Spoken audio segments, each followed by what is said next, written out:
Assalamualaikum warahmatullahi wabarakatuh. Perkenalkan kami dari kelompok 16. Di sini kami ingin mempresentasikan materi pertemuan 6 dengan judul Organisasi dan Kerjasama Internasional.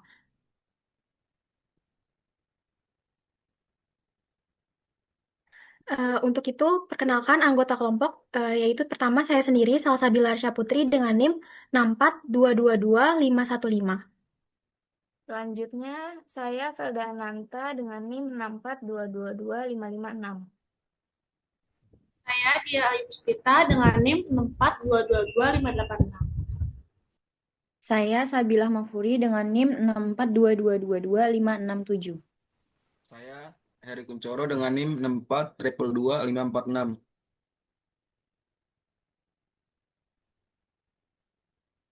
Eh, yang pertama itu ada daftar isi. Di sini kita membuat ada 7 poin. Yang pertama, pengertian kerjasama internasional. Poin kedua, tujuan kerjasama internasional. Poin ketiga, tentang faktor persamaan antar negara. Poin keempat, faktor penyebab terjadi kerjasama internasional. Poin kelima, dampak positif dan negatif. Poin keenam, organisasi regional. Dan poin ketujuh, organisasi multilateral.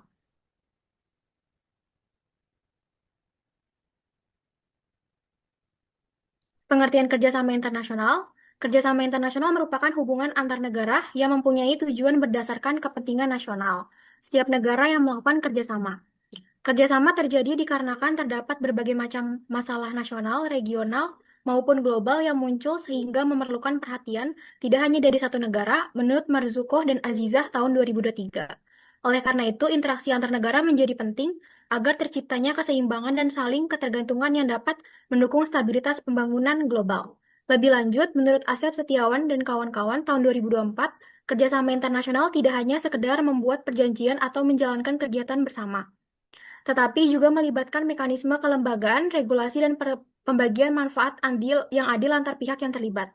Dengan demikian, kerjasama internasional menjadi elemen penting dalam menjaga perdamaian dunia sekaligus meningkatkan kesejahteraan antar bangsa. Next. Selanjutnya ada tujuan kerjasama internasional. Yang pertama, meningkatkan kesejahteraan dan pertumbuhan ekonomi. Kerjasama internasional membantu negara memperluas pasar, meningkatkan investasi, dan mempercepat pertumbuhan ekonomi. Melalui perdagangan internasional, negara dapat mengekspor barang menjadi keunggulannya dan mengimpor barang yang tidak dapat diproduksi sendiri. Contoh, Indonesia menjalin kerjasama ekonomi dengan Jepang melalui investasi di sektor otomotif yang membuka lapangan kerja dan menambah devisa negara. Yang kedua, mempererat persahabatan dan menjaga perdamaian dunia. Tujuan ini berkaitan dengan upaya membangun hubungan harmonis antar negara melalui diplomasi, perjanjian, dan pertukaran kebudayaan. Kerjasama yang baik dapat mencegah konflik dan memperkuat stabilitas internasional. Contohnya, kerjasama ASEAN dalam menjaga stabilitas kawasan Asia Tenggara melalui Forum ASEAN Regional Forum untuk membahas isu keamanan dan perdamaian. Yang ketiga, memenuhi kebutuhan nasional yang tidak dapat dipenuhi sendiri. Tidak semua negara memiliki sumber daya alam, teknologi, atau kemampuan produksi yang sama. Karena itu, kerjasama internasional diperlukan untuk saling melengkapi dan memenuhi kebutuhan dalam negeri. Contohnya, Indonesia mengimpor gandum dari Australia karena tidak dapat memproduksi sendiri dalam jumlah besar. Sebaliknya, Indonesia mengekspor batu bara ke negara lain. Yang keempat, mengatasi masalah global bersama, yaitu banyak masalah bersifat lintas batas negara seperti perubahan iklim, pandemi, kemiskinan, dan kejahatan internasional. Melalui kerjasama global, negara-negara dapat mencari solusi bersama yang lebih efektif. Contohnya, kerjasama negara-negara dalam menghadapi pandemi COVID-19 melalui WHO dan program vaksin global COVAX. Yang kelima, meningkatkan ilmu pengetahuan, teknologi, dan kebudayaan. Kerjasama internasional membuka peluang pertukaran ilmu, teknologi, dan budaya antar negara.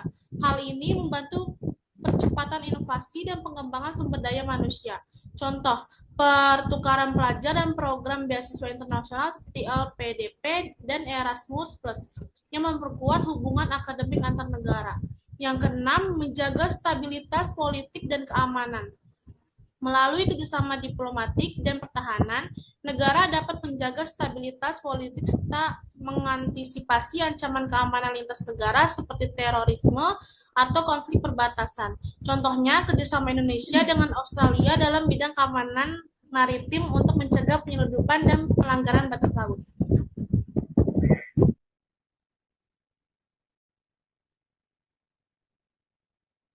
Next.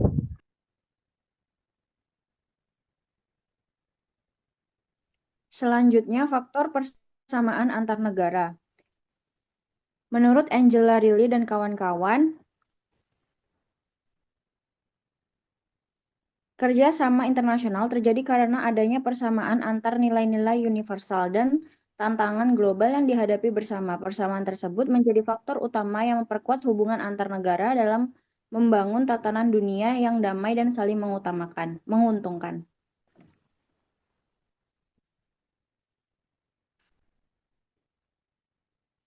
Berikut di sini ada 3 faktor persamaan antar negara. Yang pertama, persamaan kepentingan dan tujuan nasional, yaitu kerjasama antara daerah sebagai bagian kerjasama jajaran Departemen Dalam Negeri dan pihak luar negeri, diselenggarakan sebagai pelengkap dalam pelaksanaan pembangunan nasional dan daerah.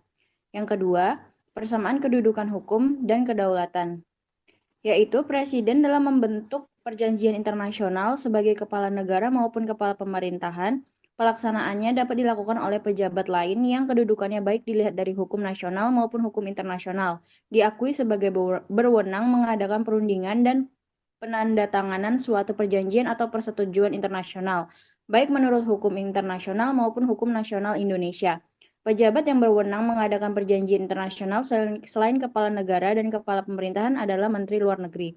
Dan yang ketiga, persamaan tantangan globalisasi, yaitu kemajuan teknologi komunikasi telah mendorong globalisasi saling menguntungkan antar negara dan antar masalah semakin erat. Akibatnya tercipta suatu dunia tanpa batas atau borderless world yang seolah-olah telah membentuk suatu global village bagi masyarakat dunia. Pengertian dampak positif kerjasama internasional. 1. Meningkatkan perekonomian negara. Yang kedua, peningkatan kualitas pendidikan. Yang ketiga, transfer teknologi dan pengetahuan. Yang keempat, memperkuat hubungan diplomatik.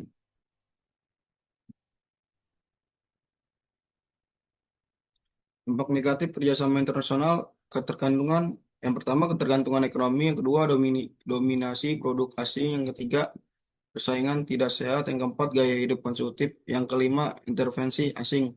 Selanjutnya ada faktor-faktor penyebab terjadinya kerjasama internasional. Yang pertama, perbedaan sumber daya alam. Setiap negara memiliki kekayaan alam yang berbeda, misalnya Indonesia kaya akan hasil pertanian dan tambang, sedangkan Jepang kekurangan sumber daya alam. Karena itu, kedua negara bisa bekerja sama melalui ekspor-impor untuk saling memenuhi kebutuhan.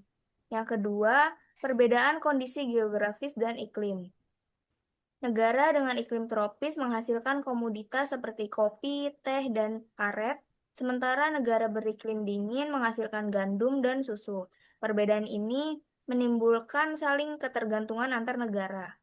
Yang ketiga, kemajuan ilmu pengetahuan dan teknologi. Negara maju biasanya memiliki teknologi canggih, sementara negara berkembang membutuhkan transfer teknologi untuk memajukan industrinya. Contohnya, kerjasama Indonesia dan Korea Selatan dalam bidang industri otomotif. Yang keempat, keinginan untuk menjaga perdamaian dunia.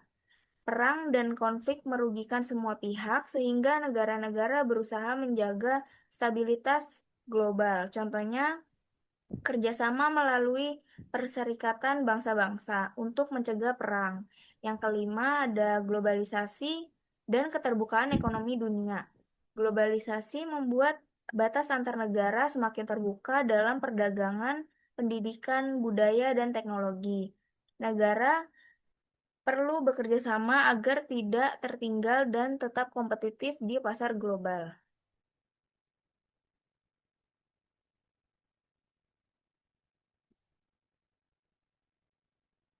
Selanjutnya, pengertian dan ciri-ciri organisasi regional. Organisasi regional adalah organisasi kerjasama antara beberapa negara yang berada dalam satu kawasan atau wilayah tertentu dengan tujuan untuk mencapai kepentingan bersama di bidang politik, ekonomi, sosial, budaya, atau keamanan. Dengan kata lain, organisasi regional dibentuk karena adanya kedekatan geografis dan persamaan kepentingan antar negara di wilayah tersebut. Ciri-ciri organisasi regional yang pertama itu anggotanya berasal dari satu kawasan atau benua yang sama. Yang kedua, memiliki tujuan untuk meningkatkan kesejahteraan dan stabilitas kawasan. Yang ketiga, kegiatan kerjasamanya mencakup bidang ekonomi, politik, sosial, dan budaya. Yang keempat, didirikan berdasarkan perjanjian antar negara di kawasan tertentu.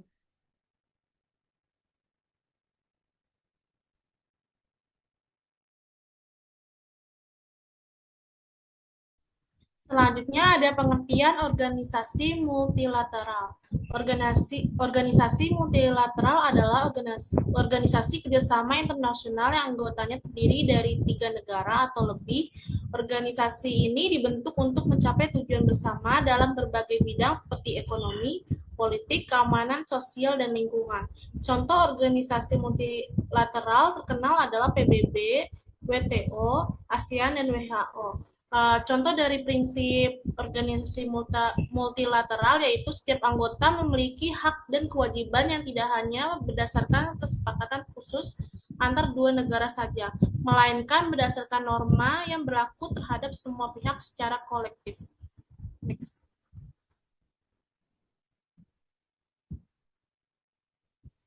Sekian presentasi dari kelompok kami, kurang lebihnya mohon maaf. Wassalamualaikum warahmatullahi wabarakatuh.